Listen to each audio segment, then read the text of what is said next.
ನಮಸ್ಕಾರ, ನ್ಯೂಸ್ 26ಗೆ ಸ್ವಾಗತ.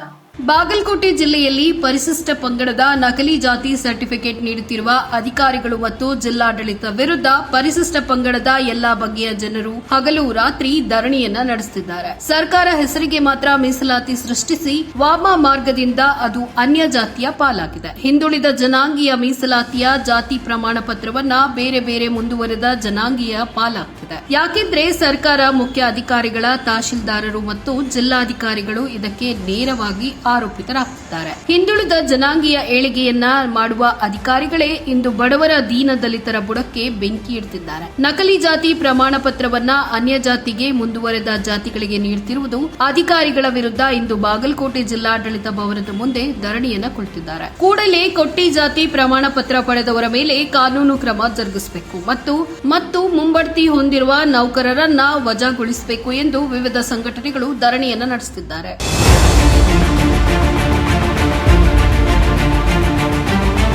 ಘನ ನ್ಯಾಯಾಲಯದ ಆದೇಶವನ್ನ ಉಲ್ಲಂಘನೆ ಮಾಡಿದ ಅಧಿಕಾರಿಗಳಿಗೆ ಶಿಕ್ಷೆ ಆಗಬೇಕು ಎಂದು ಬಾಗಲಕೋಟೆ ಜಿಲ್ಲೆಯ ವಾಲ್ಮೀಕಿ ಸಮಾಜದ ಜಿಲ್ಲಾ ಅಧ್ಯಕ್ಷರಾದ ಶ್ರೀ ದ್ಯಾಮಣ್ಣ ಗಾಳಿ ಇವರ ನೇತೃತ್ವದಲ್ಲಿ ಬಾಗಲಕೋಟೆ ಜಿಲ್ಲೆಯ ಎಲ್ಲಾ ತಾಲೂಕಿನ ತಾಲೂಕು ಅಧ್ಯಕ್ಷರು ಮತ್ತು ಸಮಾಜದ ಮುಖಂಡರು ಭಾಗವಹಿಸಿ ತಮ್ಮ ಆಕ್ರೋಶವನ್ನು ವ್ಯಕ್ತಪಡಿಸಿದ್ದಾರೆ. ಈ ಕೂಡಲೇ ಜಿಲ್ಲಾಡಳಿತ ಸರಿಯಾದ ಕ್ರಮ ತೆಗೆದುಕೊಂಡು ನಕಲಿ ಜಾತಿ ಪ್ರಮಾಣ ಪತ್ರವನ್ನ ರದ್ದುಗೊಳಿಸಿದ್ರೆ ಸರಿ, ಇಲ್ಲವಾದ್ರೆ ರಾಜ್ಯಾದ್ಯಂತ ಹೋರಾಟ ಮಾಡ್ತೇವೆ ಅಂತ ಎಚ್ಚರಿಕೆಯನ್ನ ನೀಡಿದ್ದಾರೆ. ವರದಿ ಪಾಂಡು ಗಿರಿಯಣ್ಣವರ ನ್ಯೂಸ್ 26 ಕನ್ನಡ, ಬಾಗಲಕೋಟೆ. ಈ ಬಾಗಲಕೋಟೆ ಜಿಲ್ಲೆಯಲ್ಲಿ ನಕಲಿ ಜಾತಿ ಪ್ರಮಾಣ ಪತ್ರ ಪಡೆದಿರ್ತಕ್ಕಂಥವರ ಬಗ್ಗೆ ಸರ್ಕಾರ ಕ್ರಮ ವಹಿಸಬೇಕಂತೇಳಿ ನಾವು 1 ವರ್ಷದಿಂದಲೇ ಅರ್ಜಿ ಕೊಡ್ತಾ ಬಂದಿದ್ದೇವೆ. ಆದ್ರೆ ಅದನ್ನ ಅವ್ರು ಯಾರು ಮಾಡಲಿಲ್ಲ. ಆದ್ರೆ ಇವತ್ತು ನಮ್ಮ ಜಿಲ್ಲೆಯ ಎಲ್ಲ ಮುಖಂಡರು ಕೂಡಿಕೊಂಡು ನಾವು ಇವತ್ತು ದಿವಸ ಸಂಬಂಧಪಟ್ಟ ಎಲ್ಲ ದಾಖಲಾತಿಗಳನ್ನು ತೆಗೆದು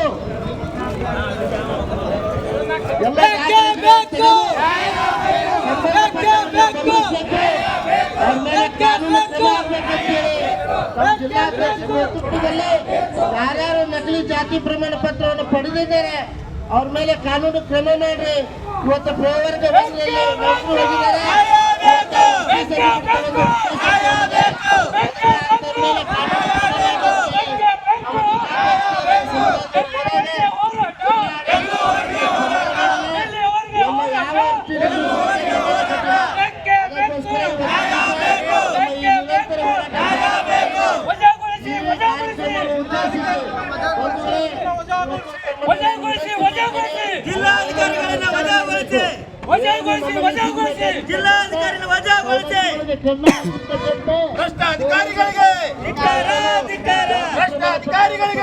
ಬೇಕೇ ಬೇಕು, ಬೇಕೇ ಬೇಕು. ಎಲ್ಲಿವರೆಗೆ ಹೋರಾಟ, ಎಲ್ಲಿವರೆಗೆ ಹೋರಾಟ, ಬೇಕೇ ಬೇಕು, ಬೇಕೇ ಬೇಕು. ಮುಂಬಡ್ತಿ ಹೊಂದಿರುವ ಅಧಿಕಾರಿಗಳನ್ನು ವಜಾಗೊಳಿಸಬೇಕು. ಮುಂಬಡ್ತಿ ಹೊಂದಿರುವ ಅಧಿಕಾರಿಗಳನ್ನು ಮುಂಬಡ್ತಿ ಹೊಂದಿರುವ ಅಧಿಕಾರಿಗಳನ್ನು ಬೇಕೇ ಬೇಕು. ಎಲ್ಲಿವರೆಗೆ ಹೋರಾಟ,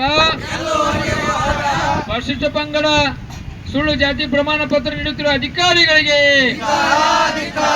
ನಮ್ಮ ಸಮಾಜಕ್ಕೆ ಅನ್ಯಾಯ ಮಾಡುತ್ತಿರುವ ಅಧಿಕಾರಿಗಳಿಗೆ. ಇದಾಗಿತ್ತು ಲೇಟೆಸ್ಟ್ ಅಪ್ಡೇಟ್ಸ್. ಇನ್ನಷ್ಟು ಸುದ್ದಿಗಾಗಿ ನೋಡ್ತಾ ಇರಿ ನ್ಯೂಸ್ 26 ಕನ್ನಡ. ನಾವು ನಿಮ್ಮೊಂದಿಗೆ.